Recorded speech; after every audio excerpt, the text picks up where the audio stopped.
ഭിന്നശേഷിക്കാർക്ക് വേണ്ടി വീൽചെയറുകൾ വിതരണം ചെയ്ത വീഡിയോ വൈറലായതോടെ വെട്ടിലായിരിക്കുകയാണ് ഉത്തർപ്രദേശിൽ നിന്നുള്ള ബിജെപി എംഎൽഎ.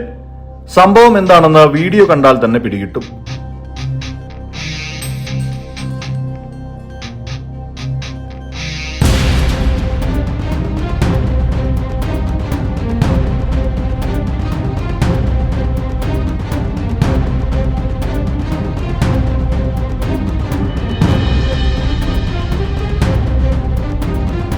ഉത്തർപ്രദേശിലെ സുൽത്താൻപൂർ ജില്ലയിലെ ലംബുവ നിയമസഭാ മണ്ഡലത്തിൽ നിന്നുള്ള ബിജെപി എംഎൽഎ സീതാറാം വർമ്മയാണ് വീൽചെയർ വിതരണം ചെയ്ത് വെട്ടിലായിരിക്കുന്നത്.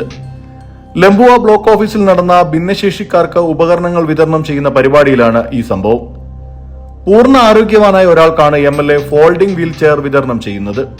ഇയാളെ വീൽചെയറിലിരുത്തി വീഡിയോയും ഫോട്ടോകളും എടുത്തതിന് പിന്നാലെ ഇയാൾ എഴുന്നേൽക്കുന്നതും വീൽചെയർ കൈപ്പറ്റി നടന്നുപോകുന്നതും ദൃശ്യങ്ങളിൽ കാണാം. വീഡിയോ വൈറലായതോടെ എംഎൽഎക്കും ജില്ലാ ഭരണകൂടത്തിനുമെതിരെ കടുത്ത വിമർശനങ്ങളാണ് ഉയരുന്നത്.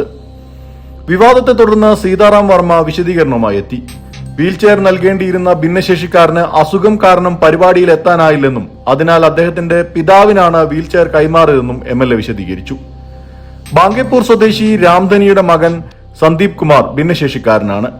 അസുഖം മൂലം അദ്ദേഹം പരിപാടിയിൽ എത്താനായില്ല. അതിനാൽ സന്ദീപിന്റെ പിതാവ് രാംധനിക്ക് ഫോൾഡിംഗ് വീൽചെയർ നൽകുകയായിരുന്നുവെന്നാണ് എംഎൽഎയുടെ വിശദീകരണം. വീൽചെയർ വിതരണം ചെയ്യുന്ന പരിപാടിയിൽ എംഎൽഎ വൈകിയെത്തിയതിനാൽ അദ്ദേഹം എത്തുന്നതിന് മുൻപേ ഭൂരിഭാഗം ഗുണഭോക്താക്കൾക്കും ഉപകരണങ്ങൾ വിതരണം ചെയ്തുവെന്നാണ് എംഎൽഎയുമായി ബന്ധപ്പെട്ട കേന്ദ്രങ്ങൾ നൽകുന്ന വിശദീകരണം.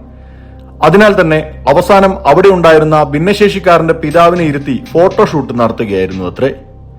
വീഡിയോ വൈറലായതോടെ ജില്ലാ ഭരണകൂടവും വിശദീകരണവുമായി എത്തി.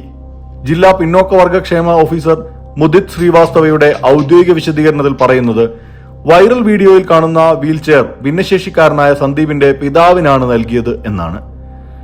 എംഎൽഎയും ജില്ലാ ഭരണകൂടവും നൽകിയ വിശദീകരണം ശരിയായാൽ പോലും പൂർണ്ണ ആരോഗ്യവാനായ പിതാവിനെ വീൽചെയറിലിരുത്തി ഫോട്ടോയും വീഡിയോയും എടുത്തത് എന്തിനെന്ന ചോദ്യമാണ് സമൂഹ മാധ്യമങ്ങളിൽ ഉയരുന്നത്.